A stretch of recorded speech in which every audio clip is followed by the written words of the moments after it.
وہ اپنی والدہ کو بہت برا اور ظالم سمجھتا تھا، پر 2002 میں اس کی والدہ کا انتقال ہو گیا۔ اب کے لیے بہت بڑی خبر ہے، پولیس نے سیریل کلر کو گرفتار کر لیا ہے، اور سیریل کلر کا نام ہے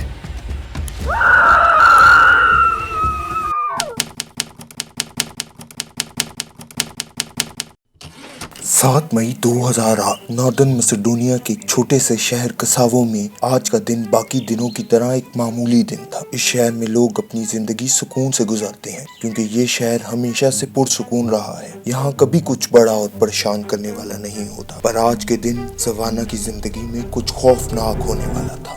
65 سالہ زوانا ٹملکوسکا، جو ویسے تو لوگوں کے گھروں میں صفائی کا کام کرتی ہے، آج اپنے چھوٹے سے اپارٹمنٹ میں اپنی چھٹی انجوائے کر رہی تھی۔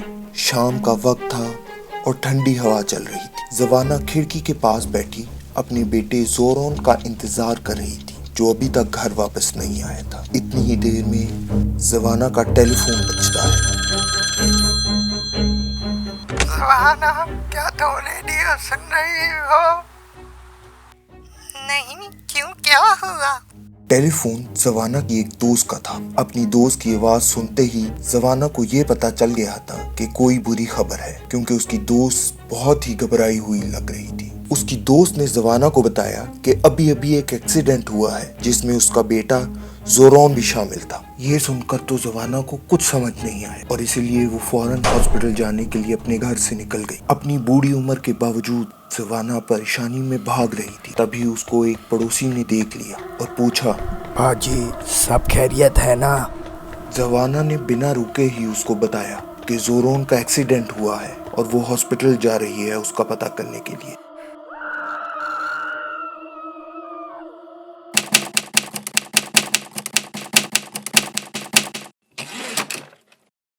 کچھ دیر بعد اسی پڑوسی کا دروازہ کھٹکتا ہے، اور وہ پڑوسی یہ دیکھ کر حیران ہو جاتا ہے کہ زوانا کا بیٹا زورون ٹھیک ٹھاک حالت میں اس کے سامنے کھڑا ہے۔ انکل، آپ کو میری امی نے کچھ بتایا تو نہیں؟ پتہ نہیں وہ اس ٹائم کہاں چلی گئیں؟ اس کے پڑوسی نے اس کو بتایا، بیٹے، تمہاری ماں بڑی پریشان لگ رہی تھی۔ جب میں نے پوچھا کہ سب خیریت ہے نا، تو مجھے تو اس نے یہ بتایا کہ تمہارا ایکسیڈنٹ ہوا ہے اور وہ ہاسپٹل جا رہی ہے۔ اب زورون بھی بہت پریشان ہو گیا تھا۔ اس نے گھر آ کر ہاسپٹل کال کی۔ ہیلو، کساوو hospital, how may I help you? زورون کو ہاسپٹل سٹاف نے بتایا کہ ہاسپٹل کو حادثے کی اطلاع تو ضرور ملی تھی، پر کسی زخمی کو ہاسپٹل کبھی نہیں لایا گیا، اور یہ کہ زوانا نام کی کوئی عورت صبح سے ہاسپٹل نہیں آئی۔ رات ہوتی جا رہی تھی اور زورون کو کچھ سمجھ نہیں آ رہا تھا۔ اب اس کے پاس ایک ہی راستہ بچا تھا۔ وہ پولیس اسٹیشن چلا گیا اور اپنی والدہ کی گمشدگی کی رپورٹ لکھوا دی۔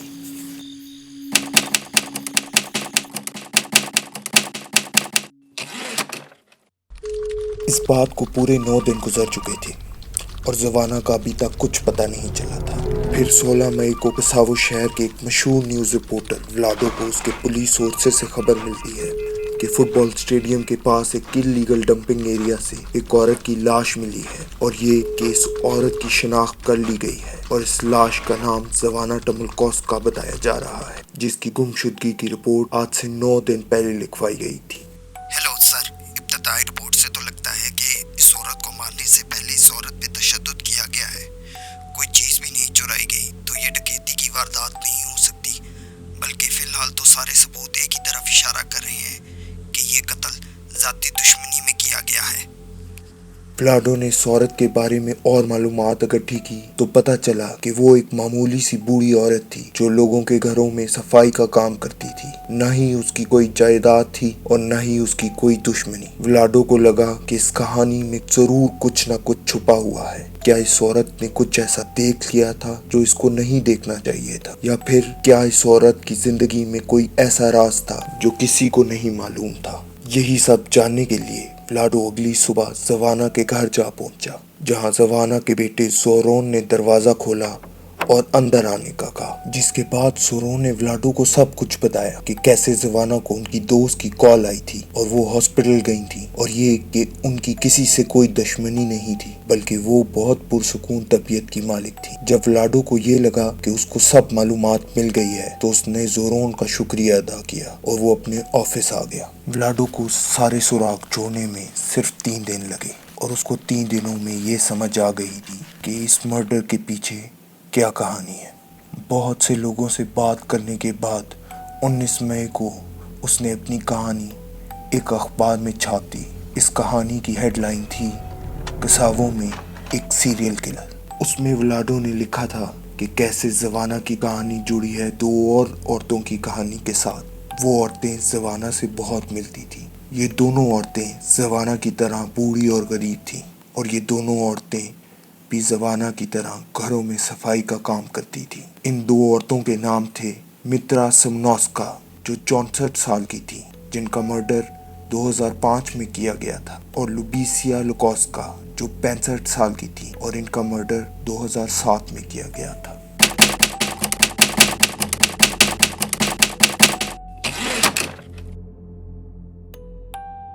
इसी आर्टिकल की वजह से पुलिस पे प्रेशर बढ़ने लग गया था, क्योंकि 2005 और 2007 के मर्डर्स में लोगों को पकड़ा गया था और अगर ये कहानी सच थी तो वो लोग बेगुनाह थे। और व्लाडो ने तनकीद की कि कैसे पिछले 2 केसेस को पुलिस ने संजीदा नहीं लिया। इसी आर्टिकल की वजह से पुलिस ने एक सीरियल किलर को ढूंढने की कोशिश शुरू कर दी थी, क्योंकि व्लाडो ने बहुत से लोगों से बात की थी और ऐसे सुराग ढूंढ निकाले थे जो एक सीरियल किलर की तरफ इशारा करते थे।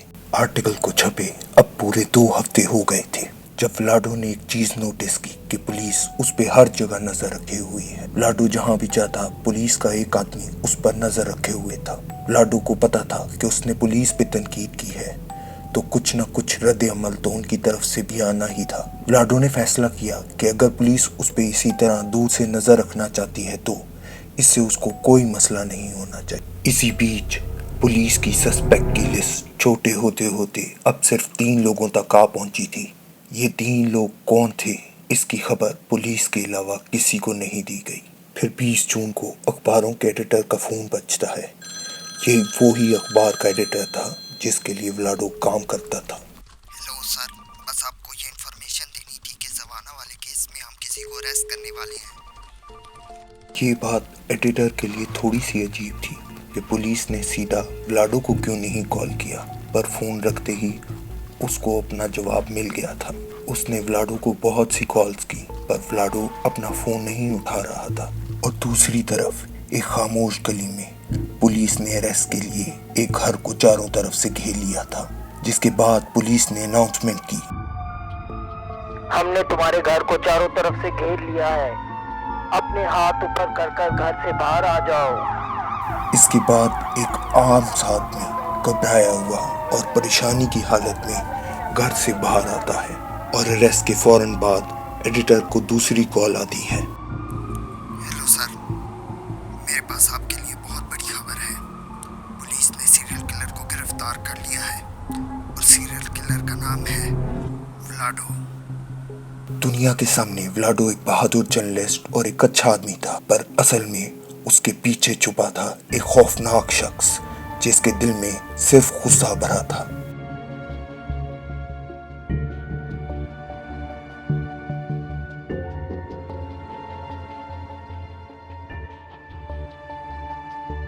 उसको अपना गुस्सा निकालने के लिए अब सिर्फ एक ही तरीका समझ आया। उसने ऐसी औरतों पे अपना गुस्सा उतारा जो दिखने में उसकी वालदा जैसी थी और उसकी वालदा की तरह सफाई का काम करती थी।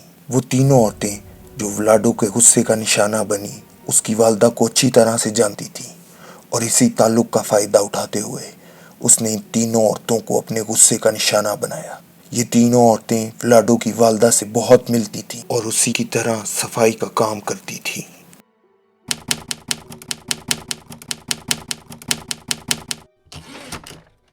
अब सवाल ये उठता है कि व्लाडो आखिर पकड़ा कैसे गया।